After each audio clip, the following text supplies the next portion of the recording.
Wake Up MLS is here. It's arrived. We are here this week to predict how we think Match Day 15 is going to go based off of Match Day 14 results.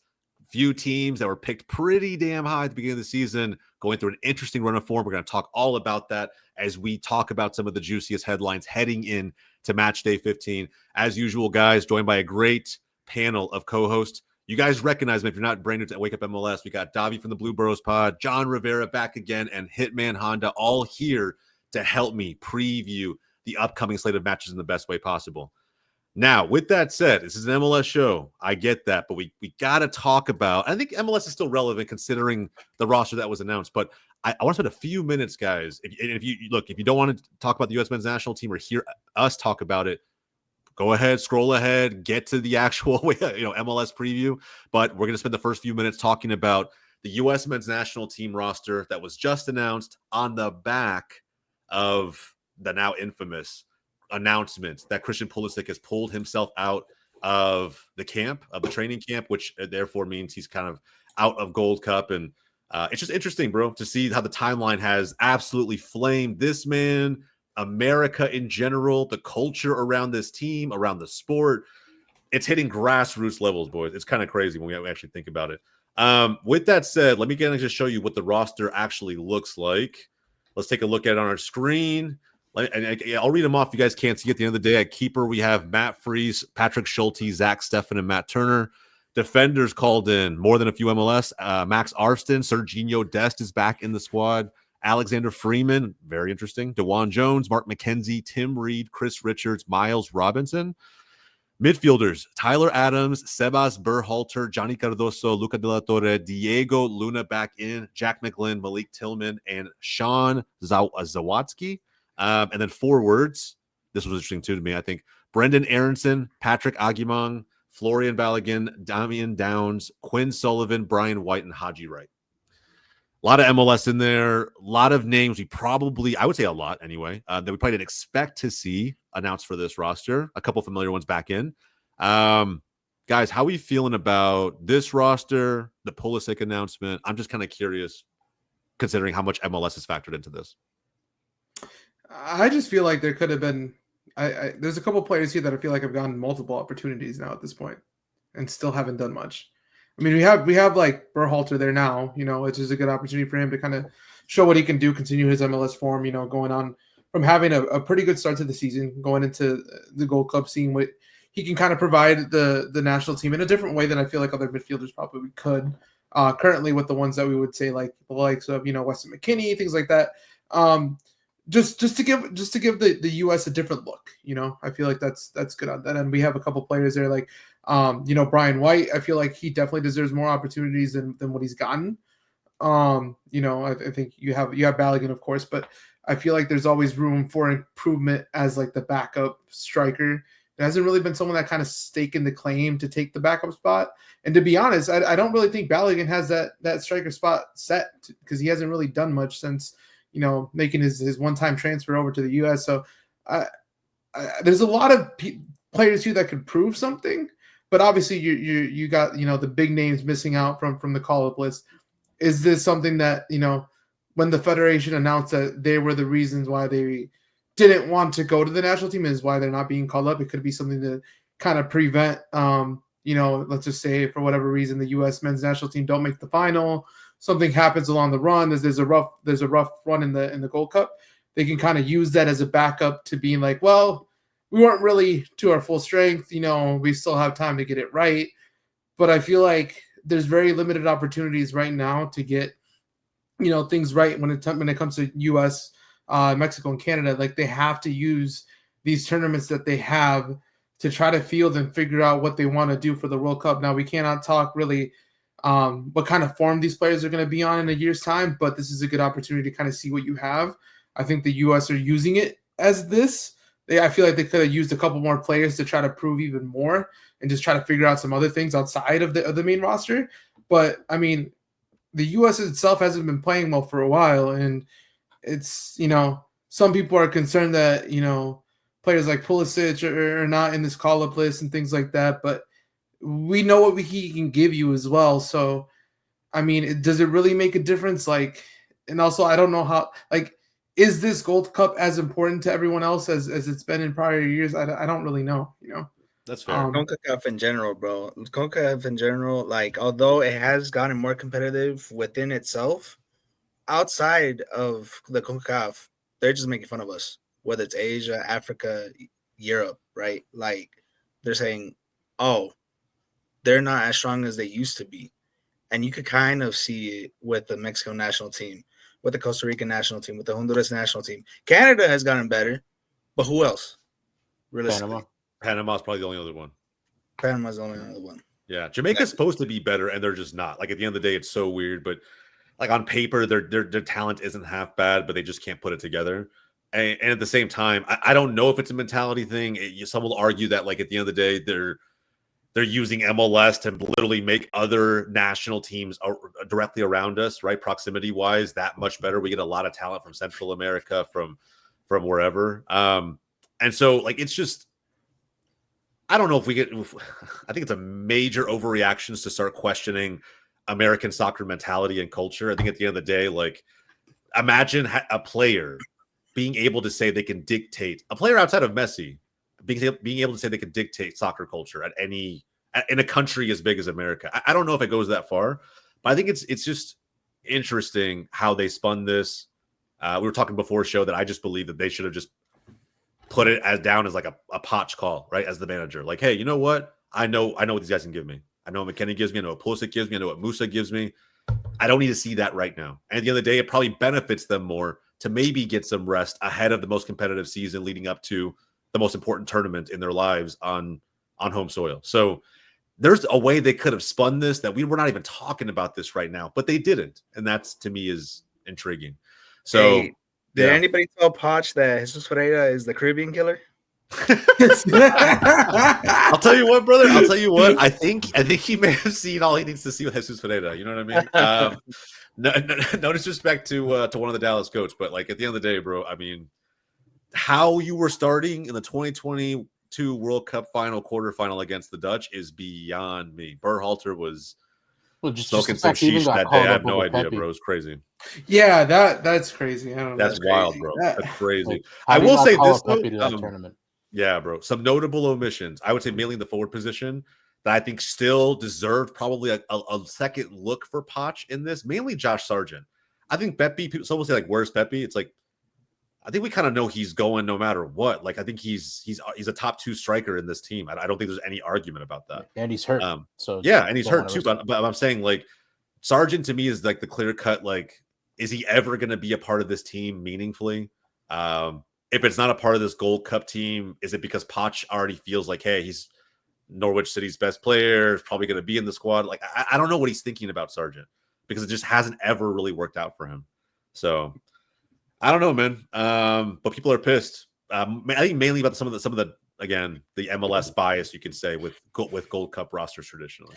Yeah, I just think that for them, they look at MLS as such a, like, they look at it kind of degrading. You know, it's like, oh, why would you ever want to play there? It's like, it's so crazy the difference between that and like Canada. And in Canada, it's like MLS players are embraced. I think at the end of the day, and like, well, I mean, it's the same thing in Mexico. You know, I feel like we're holding our players to, like, you have to be in Europe, but like, as long as you're playing, to me, that's what matters the most. That's what's going to give you, because you get more match playing experience. You're playing more often, so you're going to be more match fit. Rather than, you know, going to Europe and just sitting on the bench to really, for what? They get maybe like 60 minutes here and there, like every other week. Yeah, I think you should be playing max. As much, especially going to a tournament this big. I think the leaps and bounds you make by playing for one of the biggest teams out there, there's only so much of that can happen in the span of 12 months. I think anybody going into the transfer window that is not coming off of a season with a lot of playing time, hashtag Gio Reyna.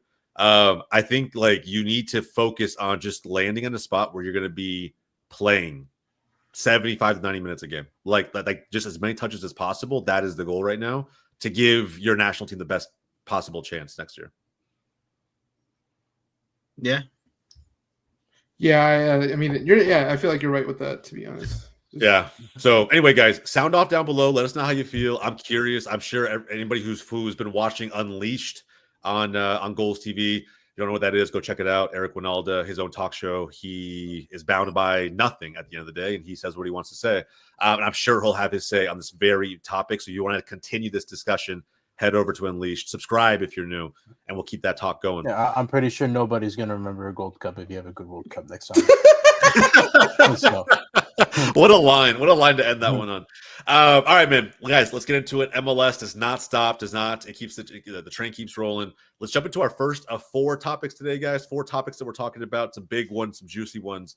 Let's not waste any more time. First one, man, bro, we have to ask the question at this point now. I think we've alluded to it in previous episodes with our rankings and whatnot, but now it's the question's here and somebody has to answer it because Messi ain't damn sure answering it. Is Inter Miami broken? Are they broken? And most importantly, how do they fix this, right? Because like I watched this team, man, and like I'm sure we could run the stats and compare them to last season when I feel like they were in rampant form for the majority of the season, regardless of whether Messi was playing or not. And now it's just quickly become excuses FC. You know, you see Messi going to the refs and being, kind of just like almost gaslighting them, and trying to start shit at the end of the day because he feels like the game didn't go his way. And it's in my mind, I'm like, you probably have more help than anybody in this league. Right. And we sit here right now, we're looking at Miami's form at the moment. And I'm not saying it's, a month of straight L's, but at the end of the day, like this is just not the Inter Miami everybody would thought they see. As of right now, they are 3 points sitting outside of a wild card spot in the Eastern Conference. And I think they dropped that far. They're at 22. Chicago holds the final spot. Yeah. And my CFC are a point behind them. Yeah. Yep. And so you look at this, right? And Charlotte's, behind NYCFC. We'll talk about them tonight. But at the end of the day, it's just crazy to me how far the mighty have fallen. And we're kind of sitting here just trying to make sense of it all. What are you going to say, Honda? Since they lost to your boys, that's when they were broken. That's crazy, man. I'm going to just say it out there. Because I can't say anything good about Dallas right now. So that's like actually wild. Like if you actually think about it, it's a crazy statement. Because weren't you guys down 3-1 as well in that game? Yeah. They were down 3-1. They came back. They won 4-3. But like, it's crazy to me that since then they just can't figure it out. Here's the thing for me. How do you fix this? You don't. Continue on the same path. I love it.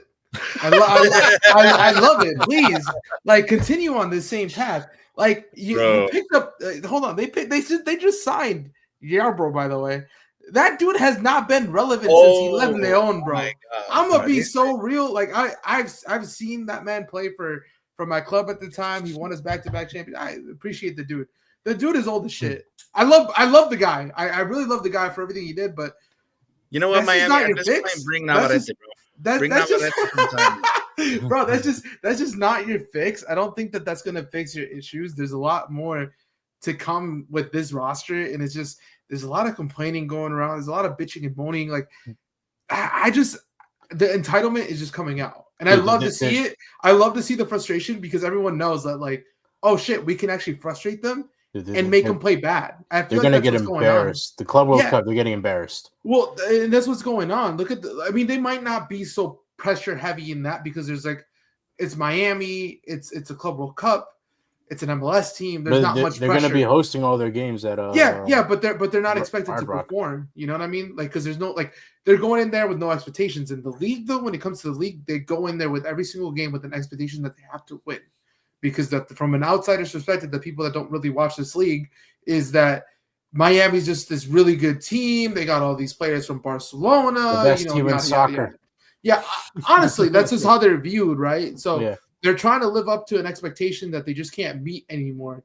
Because unfortunately, these players are I don't want to say falling off a cliff because I think that they still have a little bit of ability and they're able to still put in some performances every once in a while, but I just don't feel like they're as, they're not at their peak anymore. And unfortunately, in this league, as much as people want to call it a retirement league, there's a lot of young guys in the league as well. And there's a lot of young teams and there's a lot of hungry teams to prove that they're not just going to get, smacked around and allow Miami to do whatever they want. Like they're going to go in there, whether they go into Miami or they're going to, Miami's going away.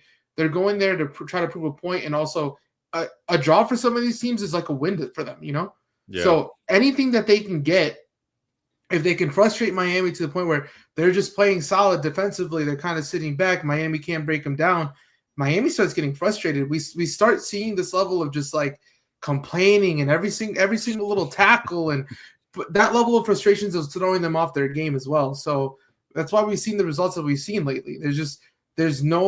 I sense a lack of composure, but I feel like there's more to it than that. And I feel like the expectation of being this dominant team in the league is weighing on them a little bit too much.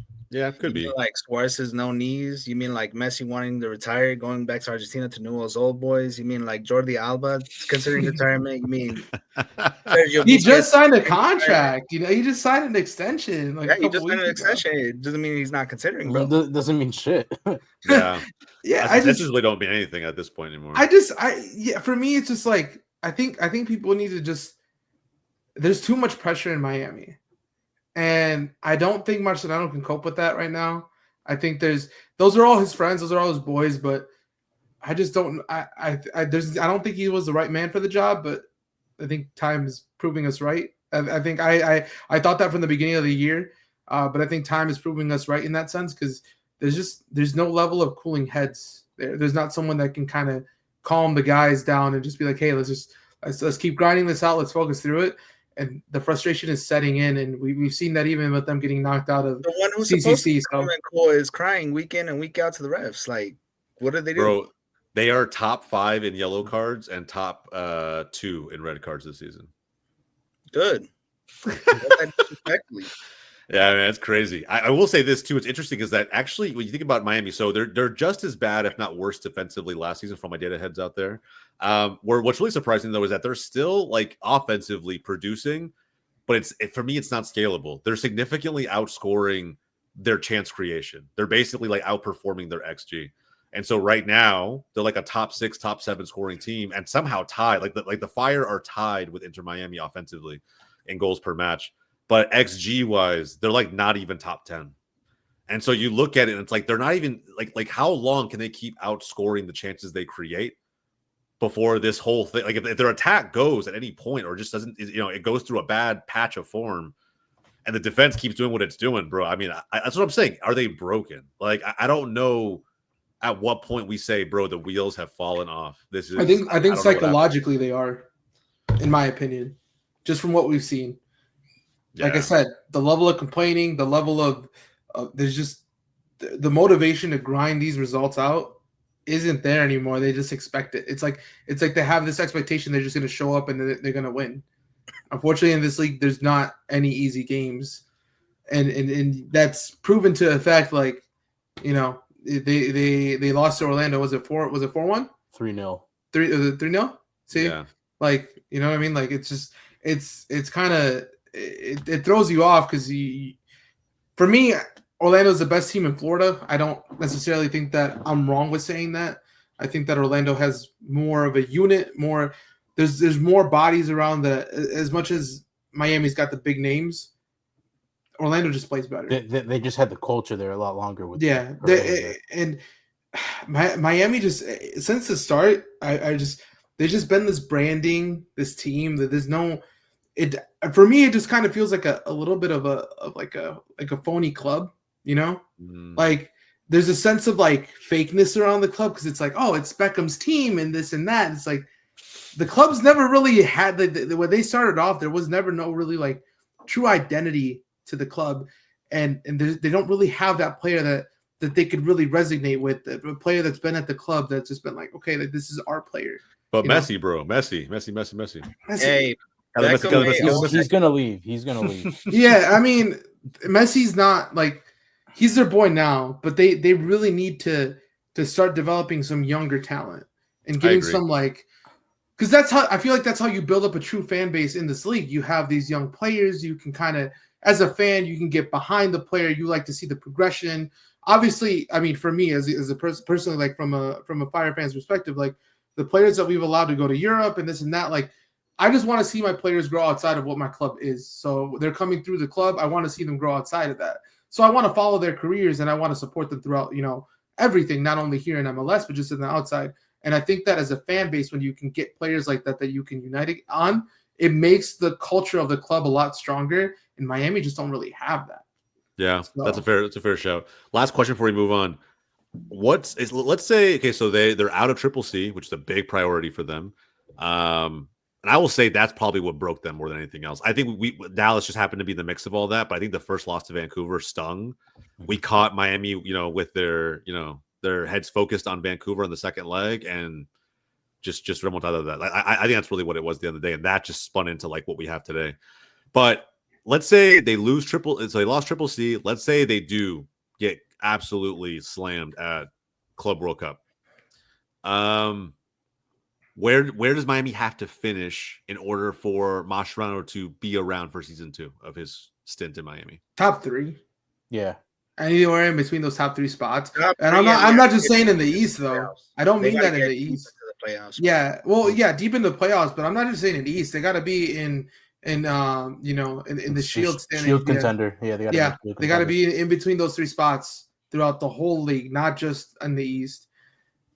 Is it possible crazy right now with the way that they've been playing? I don't think so. It's still kind of early, but like, yeah, I hear what you guys say. There's like a 3-game gap. But really, Jose, it's May. It's May. To be honest, this is like when it's still early. Like I don't want to say it's like too late, but this is where like most of the teams, when we see the fall off, it's a consistent fall off. I cite this a lot in past seasons where we see some of these teams that start off super hot start falling off and they're just never able to recover. Yeah. This is something that should concern them. Now, they have the players to recover, but I just don't know if the mentality and the fight and the grit on these players is there for them to kind of fight through this. I don't know. I don't think so. I think they used it all last season when they went in and set the record. I think it was all last season, and now that they won the Shield, they crashed out first round in the playoffs. I think it's done. I think they just expect to come in and just win these games, and it's just not working out for them because everybody knows what they're going to do now. Now that they have like essentially a season full of film to like kind of know how to play against them, and it's just not working out for them this year. And this is not just a one-off with Orlando, though. We've seen teams be successful against Miami.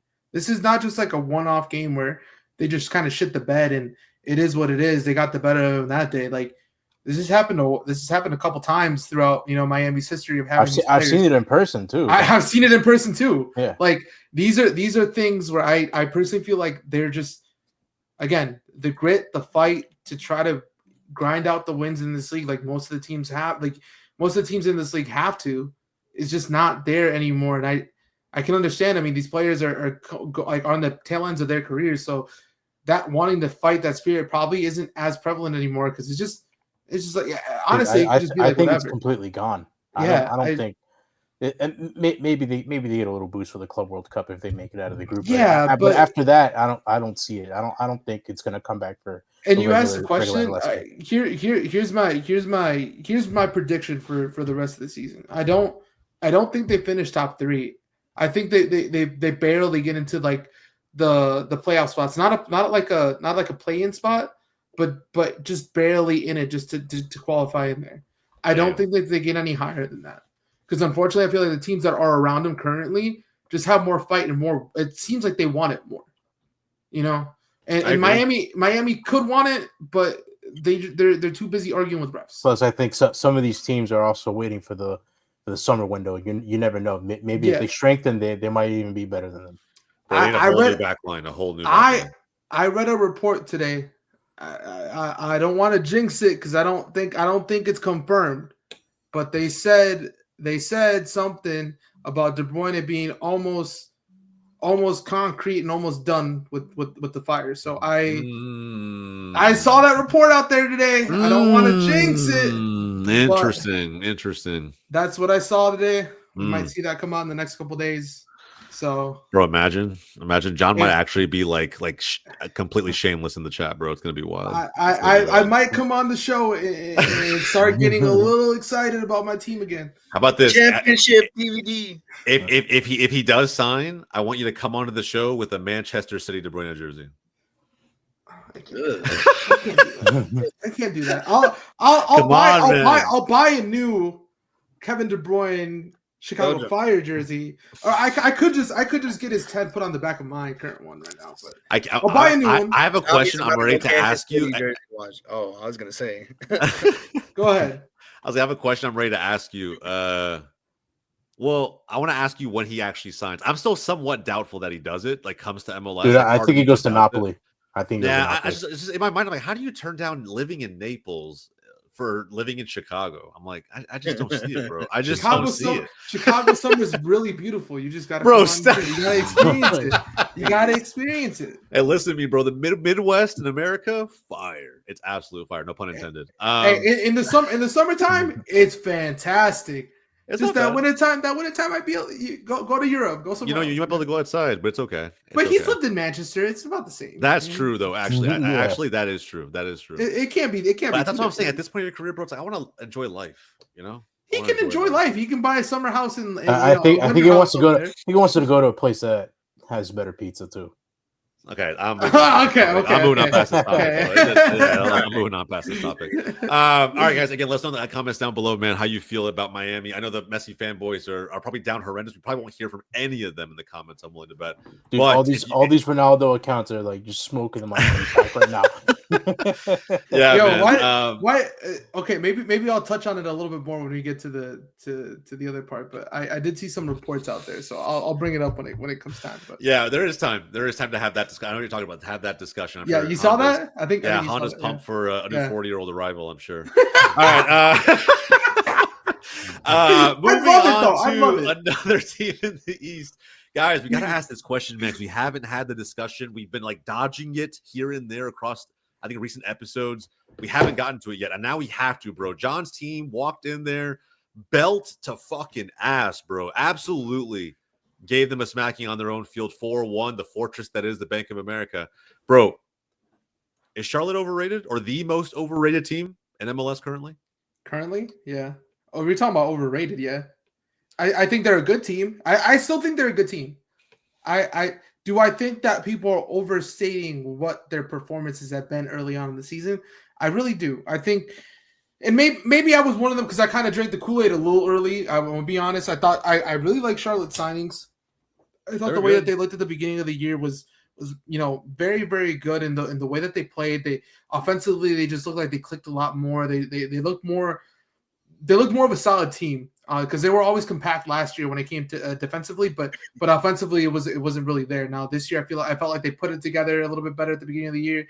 They were heading towards that direction, and I just don't know what's happened over the last couple of weeks. It's been kind of rough for them. They started up here and then they're kind of doing one of this where now they're dipping down and there's just not enough production offensively, I think, for them. But even defensively, though, I mean, we did a pretty good job of just breaking them down and being patient with it too, because it's not like the goals came right away.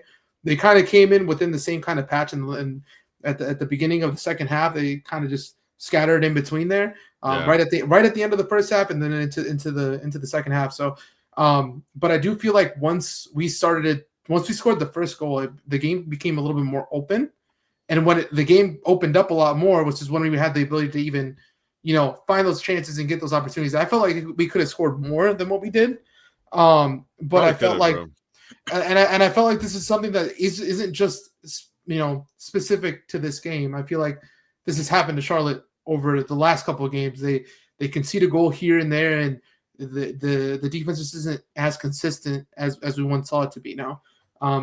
Are we overrating the performance of the manager a little bit too? Like, because he has the Premier League pedigree. Has he stabilized the ship? I think so. But I think that to an extent, I think we're giving Charlotte a lot of credit really early before seeing what some of these other teams are kind of doing. I mean, obviously, I think Vancouver are the surprising quote-unquote team because from this season so far, because no one really expected them to be up there, right? But they still have had, high caliber performances, and they've still stayed consistent with that. Charlotte just hasn't. So I agree with them being a little bit overrated this year. I wouldn't even say a little bit. Honestly, bro, I would say a lot. We talked about it pre-show, man. Like, I'll have to find a way at some point in this season to edit in the the screenshots of the tweets that I was getting, kind of thrown at me, bro. People were literally adding me because I wasn't willing to give Charlotte a top 2 tag after a month or 5 weeks of the season. And now we sit here and bro, they're on the back. Losing to Chicago Fire was their 5th straight loss in MLS play, and they have Columbus Crew at home coming up next. And so it's just like, I don't know, man. And I'm not saying you're saying that like they're not a good team. They definitely can be a good team. They're supposed to be a good team. But we sit here right now, and they're just, in my opinion, I'll be honest, bro, they're not. Like, you lose 4-1 at home to a team that I don't even think many had go into the playoffs despite the signings they made. Maybe because of Berhalter bias. I have no idea. I did. yeah, but you have that every year. But yeah. Fair enough.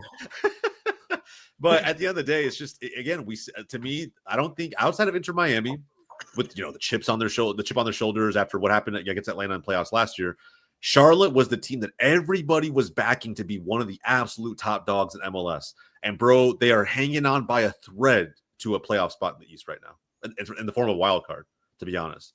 So they've lost more games than they've won.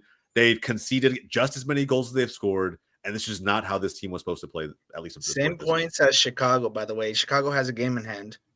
Mm-hmm. Only 4 defenses are worse than Charlotte's, which Charlotte is supposed to be that defensive solid back team, which they're not. Yep, agreed. So again, man, I don't know where Charlotte goes with this. I think it's still too early to freak out. I won't say, hey, that like Dean Smith and crew need to go into panic I don't think it's time to hit the panic button, but I think there is concern to the extent of the consistency of the performances. I think you can be concerned with that. I think that the players need to show a little bit more consistency when it comes to just, but to me, they're minor things just from based off what I've seen. I feel like they're really minor things, little tweaks here and there, that it's more of a mental thing than it is an ability thing, because we've seen them have the ability to perform. It's not that they don't. It's just I feel like it's a mentality thing. They kind of slipped, and they don't know how to kind of fight out that slip a little bit. So it's just I feel like once they find their footing again, they get their first win underneath them. I think that'll help them a little bit. But I think that until they find that level of consistency, not that they're going to be struggling, but they're gonna definitely be underperforming what people expected them to at the beginning after the performances that they had at the beginning of the season. That too, and then Zaha also feels the pressure of being the best player on the team, and having the 10 shirt, and not having performances. I mean, he had the post on like Snapchat, like essentially just being like frustrated with the performances and like how he's getting criticized by the fans and everything. Winning covers a lot of things up. And winning cures everything. Yeah, all they need is a couple wins here, and they'll be fine. But when you start dropping games off like that, there's going to be questions, and people are going to be wondering, where is Zaha? Where's like the player that's supposed to be? And to be honest, Guti outperformed him, and I didn't even think Guti had a good game that game. I think in the fact that Zinkernagel even outperformed him too, and I think he had a goal and an assist, something like that. Guti had a couple assists and a goal. Like, I mean, to me, these are players that are, if we're honest with the player that Zaha is and the quality that he has, they're not as good as Zaha, and they were able to outperform him on the day. And I feel like in the last couple of weeks, Zaha has kind of not ghosted, but he's dropped off for sure. So he just needs to be a little bit more consistent. But I feel like he'll be fine. They'll find their feet, but. They should find their feet. Keep in mind too that the loss to Chicago was a big one. I think on just kind of like points that you can pick up here and there. It could be a 6-point swing for Chicago. While they're tied on points with Charlotte, and those 2 wild card spots, they have a game in hand. So now this becomes very interesting, where they can overtake Charlotte in the table, possibly overtake NYCFC in the table as well. So it's just one of those things where they had an opportunity, and with the talent that they have in that roster, they should have done significantly more with it, especially at home. And it just summarizes what they've been for the last month or so. Like, if we were doing monthly power rankings again, even just a couple weeks later, I don't even know if we'd had Charlotte that as high as we had them. We kind of had them in almost like the bottom of that. Yeah, they're a pretty decent team category, but like we really need to. I don't know, take a deeper look, I think, the next time it comes around, especially if they can't find a way to turn this around. If they lose and make it 6 losses in a row against Columbus, they go into that Red Bulls game and virtually a must win. Like, and it's probably a must win at this point anyway, but Columbus is a damn good team. So that's not which is a team they already lost to earlier on. Exactly. So it's at home, man. It's at home. I think at minimum, bro, every MLS's team, this is why my team is a fucking joke right now. The minimum for me is like at home, you have to perform. If you can't get it done on the road, like that is what it is, but you have to perform at home. You can't be losing your home games. You have yeah. Your home games are super, super important in this league. Like you have to have those. Everything else to me is like a cherry on top. If you could also be a good road team, great. But you have to. I mean, Chicago's literally a better road team than they are a home team. So is Dallas, and it pisses me off. But here's the thing. I feel like the games that we lost, I don't know did we lose at home? We might have lost a couple at home, but most of them have been draws. To be honest, it's not. We just can't find wins. But I feel like we got our first one at home. That'll kind of solve itself when we get back home. Hopefully, we're winning in the Open Cup, which I mean, fighting two fronts right now. I mean, it's a good thing. It's not the most terrible thing in the world. But yeah, I think you need to be consistent at home in this league to be able to. Because we talk about playoffs. When you get into playoffs, those home games are very important to at least use that as a ground to be like, okay, we're coming home. We can get out of the way. We can grind out results here. It's difficult to do that on the road, and it's very hard to win on the road. So when you can win on the road, it's good, but it is a little concerning that you're not winning at home. Chicago, especially in the manner. Yeah, Chicago only has one home loss this season. Yeah, and it's a good team in Cincinnati. So like at the end of the day, like I don't. Yeah, it's hard to say like they're bad at home. Yeah, they just got to find a way to turn. They're draws just not winning. They're just not. Yeah, winning. we just got to find ways to turn our draws into wins, and we'll figure it out. I feel like I want to stay positive on that front. We'll figure it out. Winning on the road right now is really making us feel a lot more positive, but we'll see how things play out. I don't want to get too excited right now. Excited John should be interesting in the chat. Yeah. We'll see if LeBron is signed. We'll see. I might. You'll see me out there. You'll see me on the timeline. Hell yeah, I like that. All right, guys. Again, let us know, man. Charlotte, especially those who were loud and proud, talking with chest in the preseason and in the first few weeks of the season. I'm curious how you guys feel about Charlotte FC at this very moment. It's a very, very weird run of form for them. All right, man, to our third topic of the four for today's video, we have back over in the West now, talking about a team that really, I don't think was technically by definition, they were slightly overrated. I think a lot of fans expected them to be better. And yet I think we're back in July, August of last season. How is St. Louis City this bad in 2025? When they got rid of Carnell, when they shipped out some of the old veteran players, brought in youth, brought in this new Swedish manager. And we sit here, and at the end of the day, St. Louis, so I'll talk about Charlotte.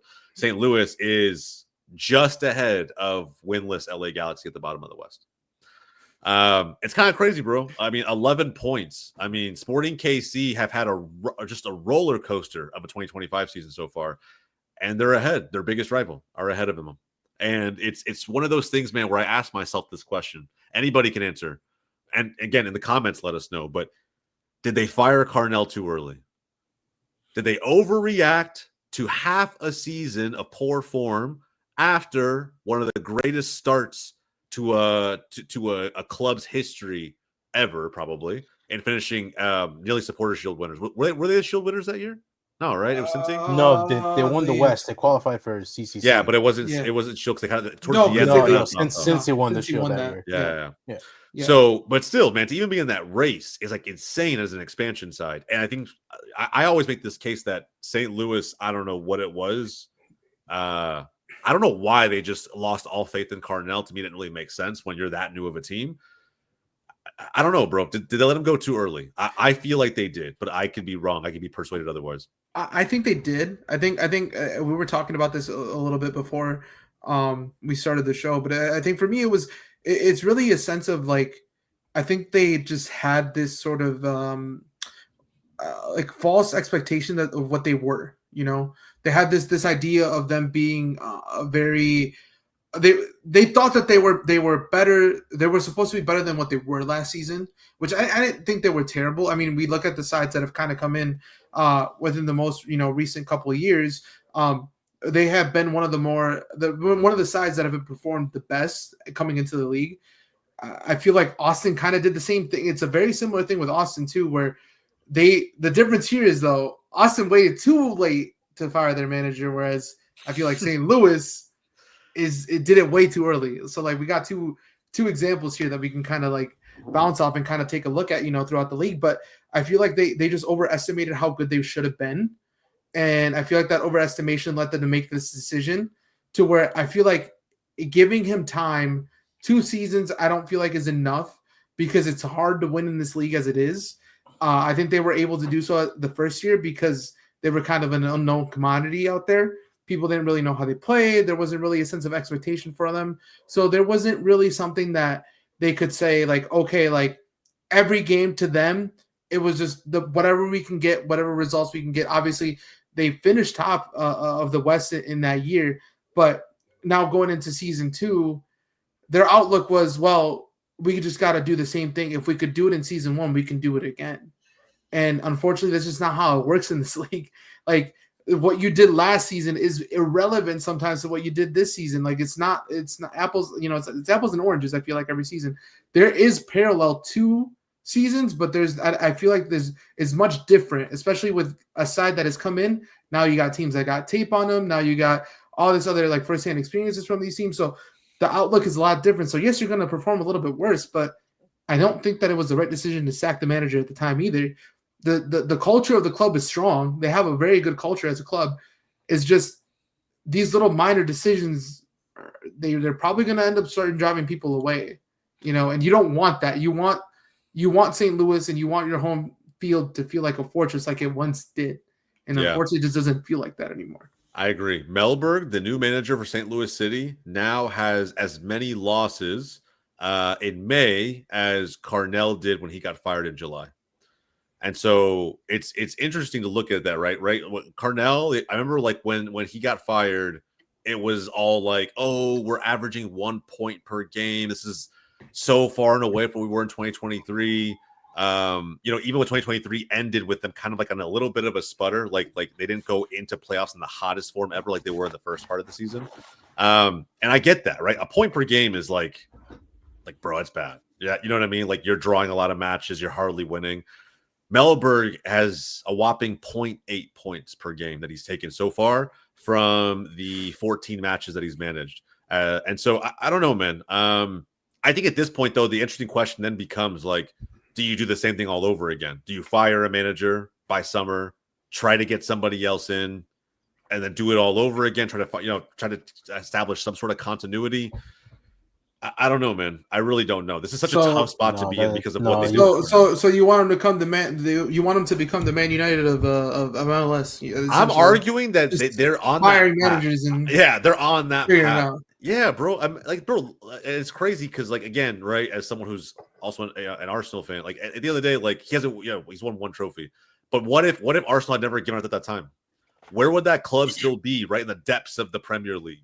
If they had never given him time to try and change the club at a cultural level. This is another question that I feel like is a good question for us here. Like, are clubs just becoming too trigger happy at firing their managers and just hoping that something sticks? Because I feel like this is not just something like, I mean, it happened in St. Louis, right? But this is something that I feel like I've seen throughout a lot of different clubs, more recently, to where we're sticking managers in, we're hoping things change, and then they get fired, and we're bringing in someone else. And there's just, from what I don't want to happen to St. Louis is we're bringing in managers, changing ideas around, tactics are changing. There's no sense of stability, and then you begin to lose the club. Yeah. And St. Louis is such a new club that they can run the risk of, like I said, they could run some of their fans away because of the performances of the level that they're doing. And when people look at instability, you tend to not want to pay much attention to it, because there's so much turmoil with what's going on that you would rather just be like, I'll just go watch something else. And unfortunately, here in America, there's just so many other sports that you can pay attention to. Yeah. But I would argue that's why they change. Like, I would say that's what, like noise from the fans is loud, and eventually it becomes too much. And that's usually why the combination of that and the fact that like people have to protect their own jobs, there has to be a scapegoat, and it's usually the manager. That's just usually how it works for the most part. So when things like this happen, it logically makes sense that when push comes to shove, someone's getting fired so that the fans can stay happy and feel like there's something to have hope about within the club, because now there's some sense of change happening, right? That's usually why you do it, right? I'm sure you know that better than most as a United fan, right? Like, it's just like it's like, oh, okay, we're finally turning the tide. Things are going to change. And then before you know it, there's like a deeper issue that was never the manager's fault to begin with, potentially. I'm not saying that's here because honestly, at the end of the day, this is an expansion side. I don't know what deep cultural problems they could have had, but I do know that that front offices spend a decent amount of time, the smart ones, building pieces and acquiring pieces around a manager, around a sporting director. And I feel like if you're changing that every couple years, all of that just becomes wasted. The next manager may not want to implement a system that benefits those players. And I don't know, man, it becomes a very slippery slope when there's not some lens of continuity. But at the end of the day, bro, I think that I wonder how fans feel about this. St. Louis fans feel about this because it's crazy, man. Like if I was changing up, like the other side of the spectrum is crazy too. I mean, like if you're an Austin FC fan, like too much continuity feels like, bro, just get this man out of here. Like they were screaming for Josh Wolf to be out, but at the same time, right? It's like I don't know. There's got to be some middle ground, and that's where I was kind of getting at. With the whole Austin kind of comparison, there is like that's the other side of things, right? You continue too much, you start pushing your like it's the same thing, right? It goes both ways, but. The way that I look at it is I feel like a season and a half isn't just enough to build the culture of what the club was becoming. And I feel like you kind of just lost that because you're like, well, you got to start from performances scratch. aren't that well, we got to start from zero again. Yeah. And it just doesn't allow. And I feel like some of those players there too, like, again, we go back to, for me, it always goes back to the identity of the manager. Like what kind of style are you trying to implement? Do you have enough time to implement it? Are the results going to be there? Now there's pressure. Because St. Louis fans want to be good, and they thought that these changes that they did were going to bring them to success, and they just haven't. Like now, you're adding pressure to it. It's like, there's got to be like a happy medium of this. And I think if you would have given Carnell a whole second season, evaluated it from that point, we wouldn't be looking at St. Louis right now the way that we are, just because of knowing that they could have potentially had more time with their manager. And it probably could have either been the same or it could have gone a little bit better. And we wouldn't be in this position now. Because if you think about it, if we would have sacked him at the end of the season with a full 2 seasons in, you could have been like, all right, well, it wasn't a season for them to, that it didn't go well, whatever. You go into this season with a new manager, maybe the vibes are a little bit different. It wouldn't, I don't think it would have been the exact same because now you're thinking about, what could have been rather than moving forward. So just my thoughts on it. Any final thoughts on this topic? I think it's an interesting one that we definitely need to have more conversations about as season goes on. I mean, no, it's literally how you build dumpster fire like organizations. Mm-hmm. You just keep firing them and a revolving door of people. Yeah, it's insanity at that point. Yeah, you could become the New York Jets, to be honest, if you want to put it in. and in terms Americans will understand, you don't want to be the Jets or the Browns. Well, Jesus, man, that's going down some dark alleyways for sure to get to that point. But you don't want to be the Chicago White Sox. Oh, Jesus! Shout out my dad. Shout out my dad. Look at the Konerko jersey just hung up in the closet. Man, it's crazy.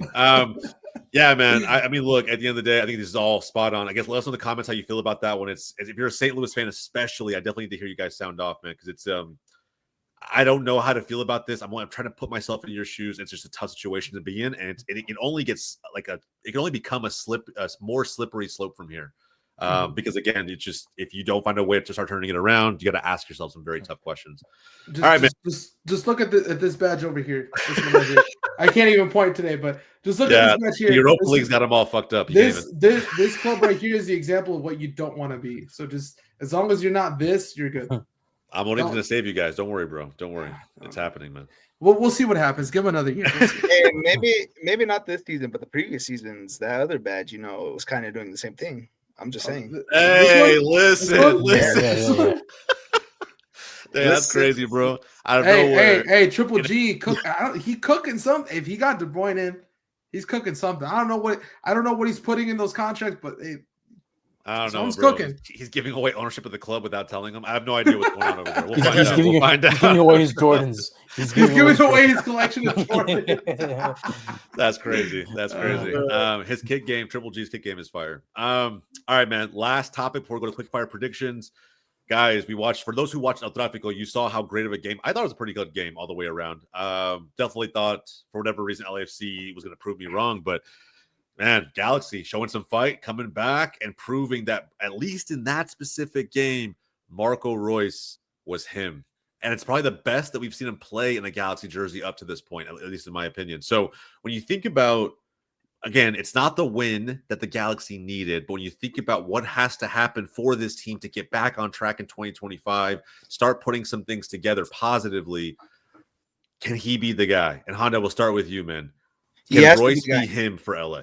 He has to be the guy. He has to be the guy from here on out. Like, there's no excuses. In the beginning, it was supposed to be him because Ricky Puig is out. But now he's showing that, okay, he has the passion. He wants to play for the team. It's not just retire and inshallah. Like, he has the pieces around him as well, too. He has Gabi Peg. He has Painso. He has Fagundes in the back, right? Experience from MLS as well, too. Cerrillo. Gonna get down. Like some games, yes, some games, no, unfortunately. But y'all forget Fagundes got the Austin badge tatted on him, bro. Like, you gotta. That's crazy. I know that's not factoring his play right now for LA, unless he's channeling like the frustrated. If he's channeling his inner Austin, I'll send him back to Austin straight up. Rep that tattoo proudly. No, man, I think he can be, and it wasn't just like the free kick goal. I think what really settled it for me, and I mentioned to you guys like pre-show, I just feel like hearing him talk about the game, the significance of it, what it should mean to the team, to the fans afterward, it just felt like he feels more motivated. And maybe, again, it was a signal that he thought coming to Major League Soccer was just going to be vacation for 2 years, bro. Like, that's it. It was going to be somewhere he could kick his legs up, relax, not feel the pressure of promotion relegation, and really just focus on, like, quality of life while he still gets to play the game that he loves and get paid for it. And finally winning the championship. He got a trophy, though. Yeah, and he got a trophy out of it, bro. I would say he also joined the LA Galaxy at the perfect time. And cause like we can all confidently say this man did not contribute to the winning of that trophy. I will say that. He's that one kid that did nothing. They won in spite. Yes, bro. Yeah, he put his name on the group project. That's exactly what he did. That's exactly what he did. He contributed one game. That's it, if anything. What game was that? You can't even list the game. There's no contribution. The way I look at it is like the reason why I do agree with you, Honda. He has to be, because there's just no one else that can carry this torch right now. Peck, it was the expectation. It was why you signed him. Exactly, and I feel like Peck wanted to. He just didn't have the ability. He just doesn't have the ability to. You know what I mean? Like there's more to it. You know. There's pieces around Reus, but he has to be the guy that kind of picks everyone up and says, all right, we gotta go from here. And maybe this is a starting point. Maybe this comeback was a starting point. I know it's not a win, but maybe this is a starting point for them to build on to something. And I know I've said we kind of mentioned it, like, oh, maybe this is the week. But I genuinely feel like now it sounds different because it's coming from the player that you expect it to come from. Yeah. So, dude, I think also like when Puig went down for the final last year, I think everybody expected Reus to start the final as well. But well, at least people from the outside, but you would just think on paper. Yeah, but I think Vanny knows ball, and it's like, bro, I mean, I'm not starting him over Markey or Brugman. So at the end of the day, it's like, sorry, bro. Like, hey, there's a reason why Vanny got his extension. Yeah, and people criticizing that too. I'm like, guys, like the amount of MLS fans who went live or made a video after that news got announced, I'm like, you guys just don't know ball. You guys are trying to find something to rant about, to have your Stephen A. Smith moment, when at the end of the day, it's not singularly Greg Vanny's fault that the LA Galaxy are winless so far. And if that's the tune you want to play, then I can easily flip that and say he's probably the biggest fucking reason that they're in the position they were to win a championship last season. Because it wasn't just the players stepping up in moments; it was Vanny ball. That's what we were saying on the timeline, bro. So I don't want to hear it. You can't create that double standard. Vanny's been there for a little while now, and he built a culture, and then they won him a championship, which is literally. Well, that's the thing. What we were talking about with St. Louis. Yeah, think about where Galaxy were before a couple years ago. They weren't doing much. They weren't doing much. Yeah. Let's be completely honest. They weren't really doing much. They were kind of stuck in this kind of like mediocrity of like, they're not bad, but they're not good. And there was no sense of there wasn't a sense of like we're building towards something. And I feel 2 like seasons ago they were pretty bad. I will say confidently they were pretty bad. They were like 13th, whatever it was, 14th. Yeah, but there was no semblance of like a future. There wasn't a clear vision. Outlining a couple moves here and there. And the GM move, right? Getting Will Kuntz in was. And there was also some seasons where they'd be middle of the pack, or some of the seasons like. But that's what I mean. I feel like he was able to kind of guide him in this direction. Let's give him time. People are so easy to be like, just fire the manager. He's the problem. Again, we talk about this managerial thing being a thing. It's not always the case. Like we gotta give people time. Let them do their jobs. Let them keep Vanny. All right, like Vanny was good. Some people were saying, I saw some people saying like, oh, they this is their chance to go out and get Jim Curtin. And I'm like, I'm like, guys, I was like, guys, we're on serious. Give me fucking names, bro. We're on serious. I'm like, look, I hear the argument of like, bro, he did more with less. Okay, first off, he didn't do more, because if he had done more, he would have won MLS Cup, not lost it. He would have won both MLS Cups. So yes, he has a longer tenure of his team consistently being at the top of the table when the season's over. I agree with that statement. And yes, his FO didn't like contribute that much, really. He had to do more with less. So you know how the crew were struggling at the beginning of the year? That's like everyone panicking. Let's just say, bro, we gotta fire Nancy. It's like, come on. That's crazy.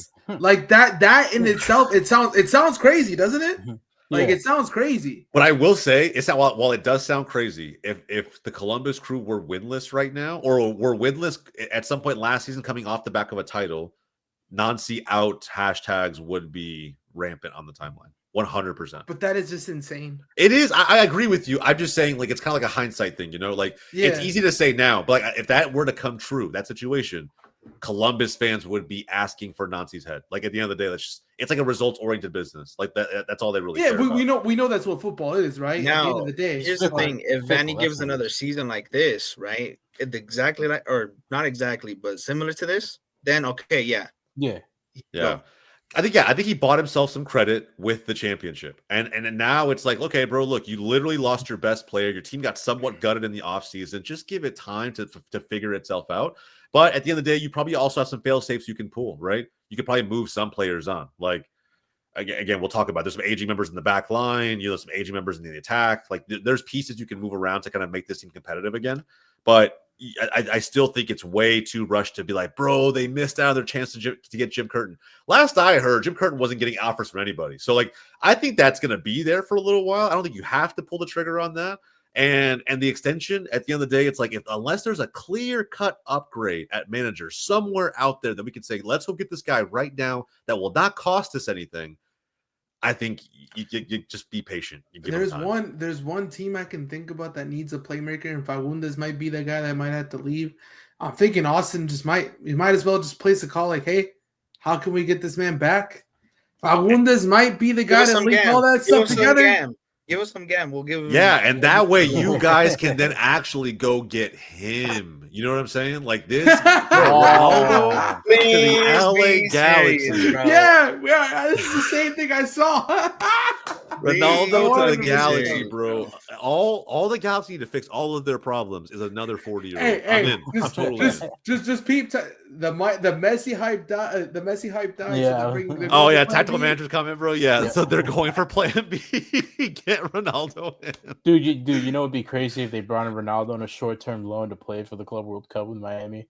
Bro, no. I mean, I don't see that happening. What, to get dunked on by Porto again? Pretty much, yeah. Yeah. I don't see that happening, but I could see, like, because he hasn't won a title in Saudi, I could totally see a scenario where he's like, let's go run it back one last dance, one more time in another league. Didn't he win the Saudi Cup or it'd some be shit? Insane. What's that? Did he win the Saudi Cup or some shit? I don't think he's won a trophy in Saudi. I don't think he's won a trophy in Saudi. No. So he's lost like the Champions League equivalent over there. Him and Messi are literally trophyless outside of Europe. Yep. Well, if you count the Shield. What about Leagues Cup? No, stop. Stop. Well, that tournament is unserious, bro. We're not gonna. Yeah, I'm not giving Mickey Mouse trophy. The Shield has more worth than the League. Yeah, the Shield is so it's interesting because in MLS they do award that with some sort of trophy. And in other leagues you just don't. you're the champion. You know what I mean? Like you win. So it does matter, and by that standard, like it should count as a trophy. But it's just something that no other league really does. No one really counts the playoffs. Like exactly the for us, playoffs are the cup. I'd explain this, bro, to a Canadian, to Barca boy, actually, because he didn't really understand. He was like, but they're like, I was like, they haven't won a title yet. He's like, but they won the Shield, or whatever it was, right, for best team. I'm like, yeah, but that's not MLS Cup. It doesn't really count. Yeah, it's like MLS Cup is the trophy, and we all know this. Yeah, Shield winners don't win MLS Cup. Yeah, it's wild. It's the same thing in Mexico. If you go look, Ronaldo's gonna break that, bro. He's gonna break that. He's gonna break that. He's gonna break that.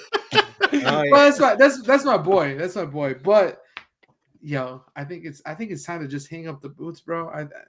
It's just crazy that this could happen. I don't know. It could happen, but again, the fact if it does happen, you know what?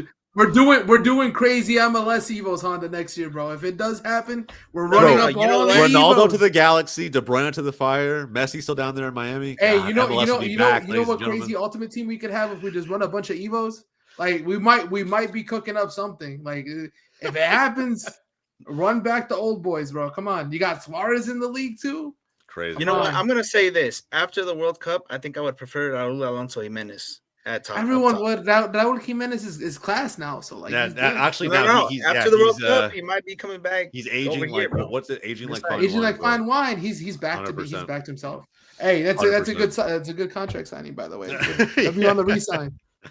Yeah, man. I mean, guys, again, Galaxy fans, I know we talk about it every week. It's I made a lot of big bets on El Tráfico kind of being the week, but at the end of the day, it was like a lot of fight they showed, brought him back. We'll see if Royce can be the man moving forward.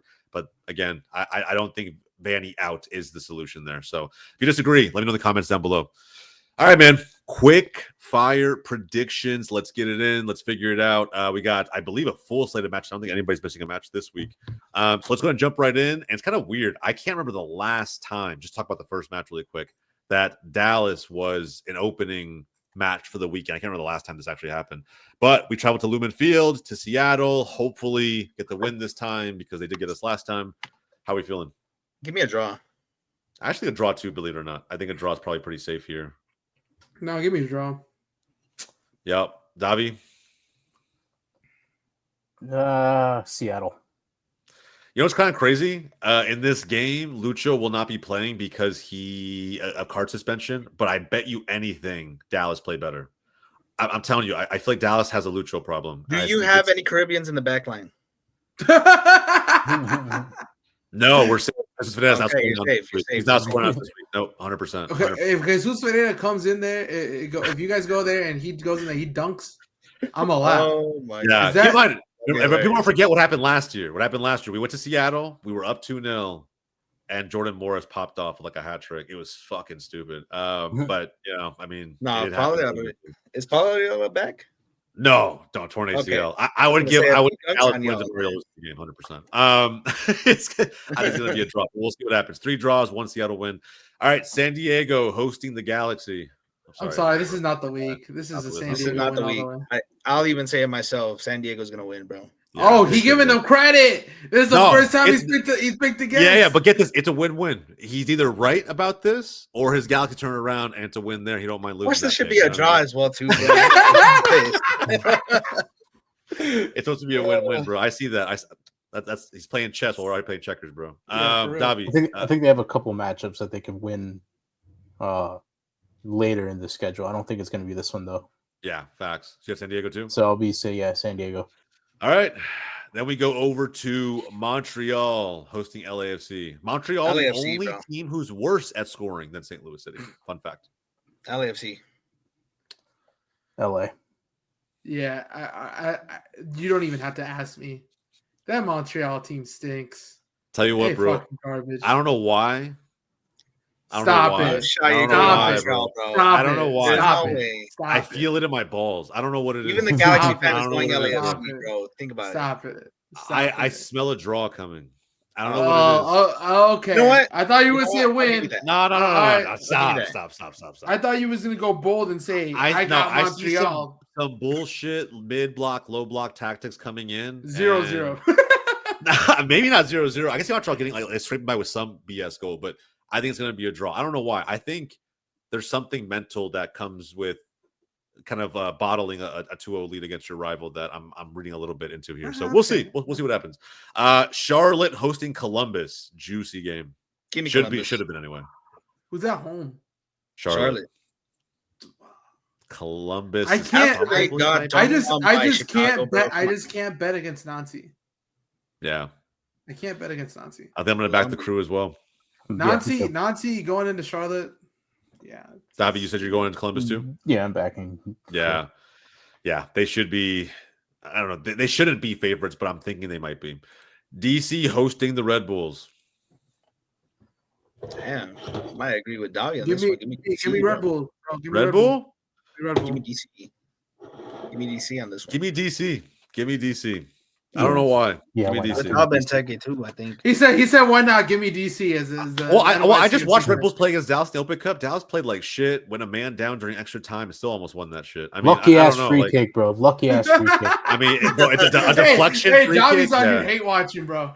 I respect it. I'm right there with you when like Houston or Austin play. I hate watch. I don't give a fuck. Like I'm there, bro. I'm there. Bro, that was just soft ass red card too, bro. Yeah, it is what it is, bro. It was on their field. Like I'm like whatever. But at the end of the day, yeah, in front of 200 people. Congrats, bro. There was nobody there. There was nobody at that game, bro. They reported 17,000 there. By the way, just FYI. that's cap. That is cap. So cap. Look, I've been like. I don't even think they have that many season ticket holders. Like no shot. On a side note, what is it with these Open Cups and when we're playing these games? Because I'm seeing like the Fire just played at a college stadium against the Revs. Like, what is this quality of pitches that we're playing at? Like, I don't know. It's hard to take it seriously in this day and age too, because like I watched Austin play against Houston at the Q2, a rivalry game. And again, my wife was watching it with me, and she was like, "It's middle of the week though," and I'm like, "So? Like, do you think Wednesday night game and any other around the world is like this?" But at the same time, I understand we have a long way to go. Context is important, but bro, it's like there's empty seats everywhere. I'm like, I don't know, bro. I just don't understand the whole collegiate stadium like thing. Why? You're an MLS team playing in a college stadium, like both MLS teams. That used to be the norm, bro. That used to I know that used to be the norm. but it's 2025, my guy. We do not need to be doing that. I agree. It's wild, but at the same time, I mean, again, I think it just goes to show the respect or lack of respect towards the Open Cup. They need to put some respect on that shit. We got to put some more stakes into winning the Open Cup. I don't know. Something needs to change. Something. So we have 3 DCs and 1 Red Bull, right? Yeah. I think that's correct. Okay. I don't think Davi's picking Red Bull, that's for sure. Orlando hosting Portland. Interesting game. It's like Orlando. An intriguing one. Oh, at home, I see Orlando too. Yeah, it's Orlando's home. You don't want to give Phil. You don't want to give Phil Neville no credit. Bro, I love the comment that I got about me being a hater, like an ultra hater, and I'm like, I guarantee he couldn't even answer my question. His comment was Jose's like on some ultra hater mode, vendetta against Phil Neville, and I'm like, show me a game or against Portland in general. I'm like, tell me one good team you guys have beaten this season, just one. Name a singular good team you've beaten, and I will hold my hands up. And no one can. No one can look at that Portland schedule and be like, yep, those wins that we have come against actually good teams in this league. Even Dallas has a fucking win against Miami on the road, bro. Like at the end of the day, like I don't know. If you can't point to that, then we don't have an argument. There's no discussion from my perspective. Portland, I think on the road probably puts up a little bit of a fight, but I think it's not even slander, bro. Orlando should win this game. Yeah, for sure. Davi, same thing? Orlando, yeah. Yeah. Philly hosting Miami. This is interesting. Give me Philly.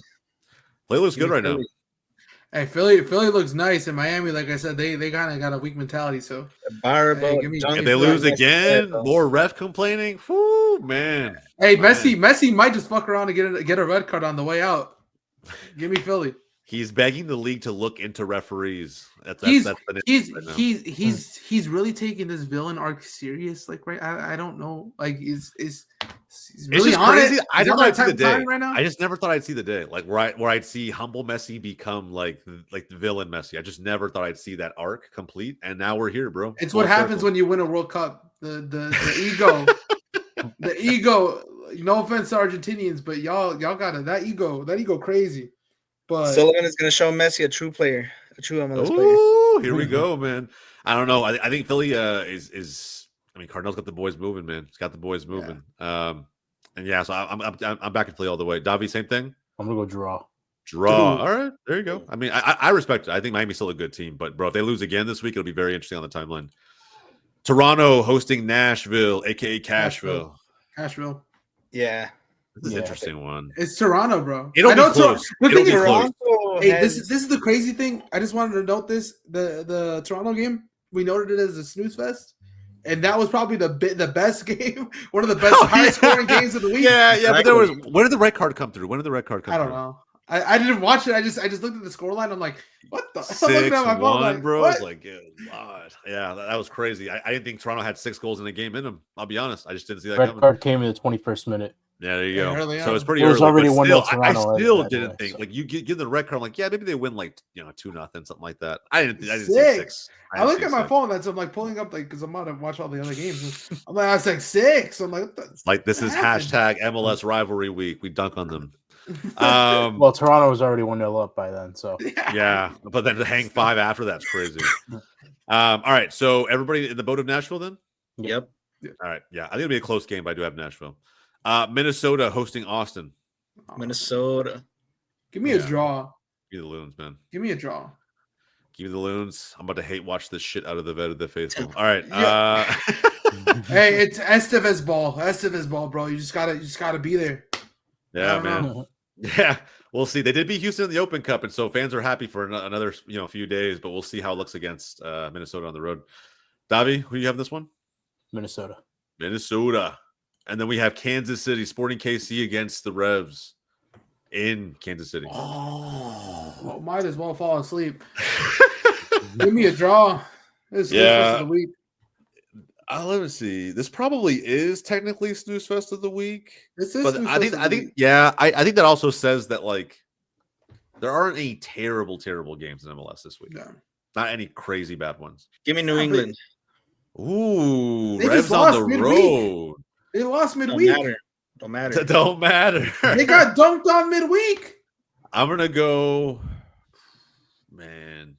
Give me KC, but I think it's gonna be close. I like Revs have a good defense, minus that game against Orlando recently. They have a good defense. Good defense. So. They just got dunked on in the Open Cup by us. Yeah, but I'm just saying, bro. Like historically, like I take out like random one-off pieces of form. It's a pretty good defense all year round. Still one of the better defenses in MLS. The best defense all season. Best defense all season.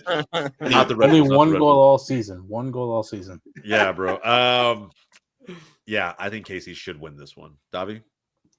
Kansas City. Welcome to Blue I'm Hell. back in my boy Jovelich. I mean, bro. Free Jovelich. Yeah, free Jovelich. Best player in that team. I mean, I think Daniel Shalhoub is a little bit underrated for sure, but yeah, I think he's definitely rest in peace, Scotty Kenda. Yeah, rest in peace, Kinda.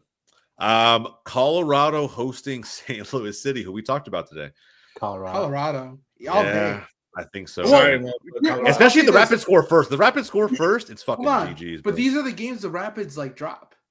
The trap games, the ones that they're supposed to, the ones that they're supposed to win. But I still think, bro, like I'm telling you, at home, if they score first, I don't see a scenario where like St. Louis has enough drive to get back into the game, and not even just that, but go on to win it. So like, I think if they can see the first goal, it's a minimum a draw. Georgie masterclass.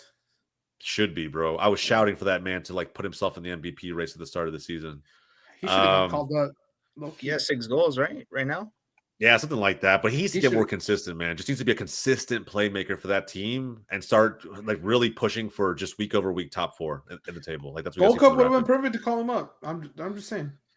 Yeah, that's actually a fair point. I didn't think about that, but that's a fair point. Are we all on the Colorado train? Yeah. Mm-hmm. Yep. All right. Salt Lake hosting the Whitecaps. Give me the Whitecaps. I like them too much. Give me the Whitecaps. Vancouver. Yeah. It's got to be the Vancouver. Yeah, I think so, man. It's just a better team. You know, like at the end of the day, they're just a better team. Diego Luna can only do so much, bro. He'll probably score a goal, but that's it. Yeah. Hey, free at this point, free Diego Luna, bro. He should.